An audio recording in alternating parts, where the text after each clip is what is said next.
네, 정말 혼란스러운 장세가 이어지는 3월을 맞이하고 있습니다. 이분과 함께 시장에 대한 긴급 점검 받겠습니다. 키움증권 한지영 연구원 모셨습니다. 안녕하세요. 네, 안녕하세요. 네, 오늘 또 특별히 시간 내주셔서 감사합니다. 네. 근데 매일매일 또 시황과 전략을 올려주고 계셔서 네네. 저도 꾸준히 보고 있는데요. 이제 3월 월간 전망에서 네네.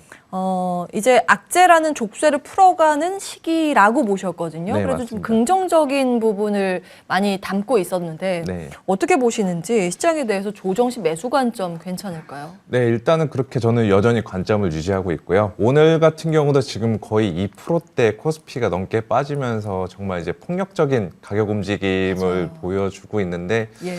여기서 이제 저희 그 밸류에이션 상으로나 그 다음에 코스피의 이익 전망 상으로나 또 1, 2월 달에 저희가 극심한 가격 조정 이것까지 고려해서 봤을 때 추가적인 이제 하방 압력은 저는 그렇게 높지 않다라고 좀 말씀을 드리고 싶고요. 그리고 물론 이제 지금 우크라이나 사태가 끝나지도 않았고 또 연준에 대한 불확실성이 있는 만큼 다들 이제 저점까지 기다리는 게 좋지 않나라고 좀 많이 이야기를 하실 수가 있는데 저도 이제 뭐 전략을 보는 입장이고 지수의 밴드를 상하단 밴드를 설정하는 입장이지만 네. 솔직히 말씀을 드리면은 저점을 저희가 계산할 수는 없습니다. 예. 저희는 저점을 이제 겪고 극복을 해야 된다라는 좀 말씀을 드리고 싶은데 예. 그래서 이제 그 방안은 두 가지가 있을 것 같아요. 지금 일단 원자재 가격 오르니까 이제 시클리컬이나 에너지 업종 따라 붙는 트레이딩 관점에서 하는 걸 수도 있고 아니면은 지금 가격 조정을 다들 많이 받고 있는 혹은 성장주들 아니면 수출 대형주들 이러한 쪽들로 이제 분할 매수로 들어가는 전략이 저는 지금 구간에서 유효하다라고 보고 있고 예. 종합적으로 봤을 때 현 시점에서 지금 투자 심리가 굉장히 불안한 것은 사실이지만 매도 대응은 최소화시키는 게 좋지 않나라고 보고 있습니다. 예. 지금 시장이 급락한다고 네. 해서 보유하고 있는 걸 팔 구간은 아니고 오히려 네. 더 밀릴 때마다 매수하는 구간이라고 네. 보셨습니다. 3월 월간 전망 이렇게 주셨고요. 볼만한 섹터로는 에너지, 경기 민감 원자재 관련 섹터, 네. 성장주와 수출, 대형주 이렇게 보셨습니다. 네. 이제 이슈 먼저 짚고 조금 더 추가적으로 구체적인 내용 받아보도록 하겠습니다. 네. 스태그플레이션이라는 우려가요. 이 단어가 갑자기 등장하기 시작했어요. 네. 물가 상승에 대한 압박으로 인해서 경기 그렇죠. 침체까지 이어진다는 네. 내용인데 어떻게 보세요? 네, 저도 뭐 올해 1월까지만 해도 스태그플레이션은 정말 말도 안 되는 소리겠다라고 생각을 했는데 지금 우크라이나 사태가 예상치 못하게 확 들어오는 바람에 뭐 에너지 가격, 농산물 가격 모두 다 폭등을 하고 있습니다. 그렇게 되다 보니까 최근에도 뭐 IMF에서도 이거를 경고를 했고 또 금융시장에서도 이제 그 저희가 침체 선행 지표로 많이 활용하는 장단기 금리 차이도 지금 많이 축소가 됐어요. 이게 왜 거의 축소가 제로 수준으로 좁혀지고 있더라고요. 맞습니다. 예. 네. 보통 그게 축소가 되는 구간은 연준이 금리 인상을 실제로 하는 기간에서 축소가 되는데 지금 그러지 않는 상태임에도 불구하고 축소되고 있다라는 거는 금융시장 참여자들의 뭐 상당수들은 미래에 대한 경제 전망이 안 좋겠구나라고 좀 인식을 하고 있는 것 같아요.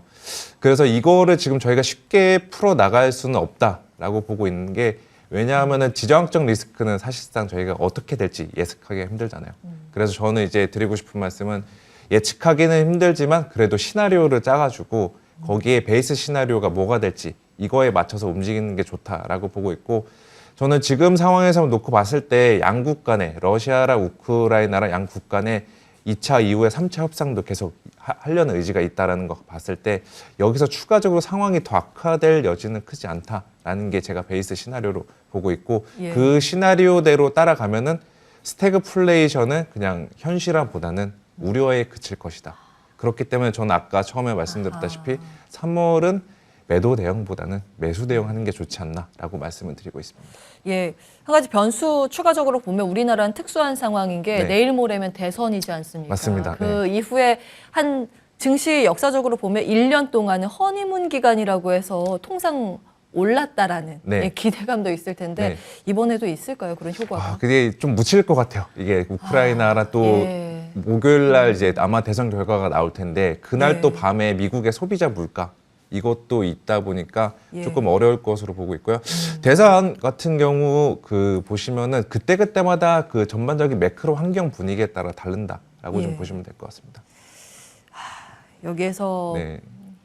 투자의 아이디어를 갖기는 쉽지 않아 보인다는 네, 그래도 뭐 말씀이세요? 그 후보자들의 공약별로 그 수의 이제 테마 업종들은 있을 것 같은데 지금 같은 경우는 거기에 대해서 워낙 지금 변동성이 크다 보니까 대선 끝나고 나서 좀 확인하고 들어가시는 게 낫지 않나라고 보고 있습니다. 아직 결과가 나오지 않은 이 상황에서 불확실성에 그걸 감안하고 투자할 필요는 없다라는 네, 관점에서 대선 테마주 예, 같은 경우는 특히나 좀 조심을 해야 되는 게 좋다라고 보고 있습니다. 오히려 리스크 관리가 필요한 구간이라고 네. 보셨고 그러면 귀결되는 건 이거네요. 시장이 밀릴 때 매수를 해야 되는데 매수해야 되는 섹터를 말씀 주셨으니까 네, 맞습니다. 조금 더 구체적으로 질문을 드리겠습니다. 에너지, 뭐 원자재 관련 섹터라고 하면 구체적으로 어떤 거 보시는 거예요? 지금 뭐 정유주 같은 경우나 이제 운송주가 해운주 같은 경우인데 그거는 제가 트레이딩 관점에서 조금 이야기를 드리고 싶다는 게 지금 여기 같은 경우는 뭐 중국의 경기 부양으로 인한 시클리컬 업종 수혜 기대감 이런 것들도 있을 법하지만 지금 가격을 움직이는 거의 메인 동력은 그야말로 그냥 에너지 가격에 따라서 같이 움직이게 되거든요.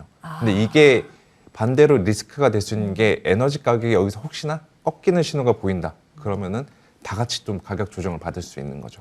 그래서 저는 이제 트레이딩 관점에서는 이번 주 정도는 들어가 볼 만한데 그 이후로는 조금 조심하시는 게 좋다라고 보고 있고 짧게 볼 네, 부분이었고요. 그와 예. 더불어 좀 길게 가져가실 종목들은 이제 반도체, 그 다음에 2차 전지 혹은 이제 그 리오프닝 이쪽 이 세 개의 업종에 주목해서 모아서 가시는 게 좋지 않나라고 보고 있습니다. 리오프닝은 많은데요. 어떤 네. 부분에 주목? 저는 일단은 뭐 제일 좋게 보는 거는 그 엔터 산업, 엔터 쪽이고 엔터 3사? 예. 엔터 쪽이고 그 다음에 그 가격 전가까지 이루어지고 있는데 리오프닝에 속한 음식료 업종들도 한번 보실 만하다라고 말씀을 드릴게요. 예, 이 반도체나 2차 전지도 궁금한데 네. 저희가 한 30초 정도 남은 관계로 예, 대형주 보세요, 소부장단 보세요. 저는 일단 셋업. 대형주입니다. 네, 셋업체들. 네, 셋업. 대형주면 반도체는 2개밖에 없는데 네, 전자 닉스 2개인데 예. 하이닉스랑 SK 하이닉스랑 삼성전자 둘 다 괜찮다고 다 보세요. 괜찮다라고 보고 있습니다. 2차 전지 쪽은 어떤? 2차 전지 쪽은 저는 그거는 그냥 업종 정도만 좀 말씀. 예, 네네, 크게 묶어서 그냥 네. 2차 전지로. 네네. 예, 알겠습니다. 예, 힌트를 그래도 많이 주셨습니다. 음. 트레이딩 관점에서 볼 원자재 관련 섹터와 함께 긴 관점에서 성장을 주도할 만한 섹터, 반도체와 2차 전지, 리오프닝 말씀 주셨습니다. 네. 자, 키움증권 한지영 연구원과 함께했습니다. 오늘 말씀 고맙습니다. 네, 감사합니다. 네, 출발 성공 투자 준비된 순서는 여기까지입니다. 환율이요. 예, 이거 오늘 정부의 구두 개입이 있을 수도 있겠는데요. 1,223원 지나가고 있습니다. 부담스러운 수치고 시장 눌려가고 있습니다. 이어지는 순서를 통해서 오늘도 좋은 전략 세우시기 바라겠습니다. 끝까지 시청해주신 여러분 고맙습니다.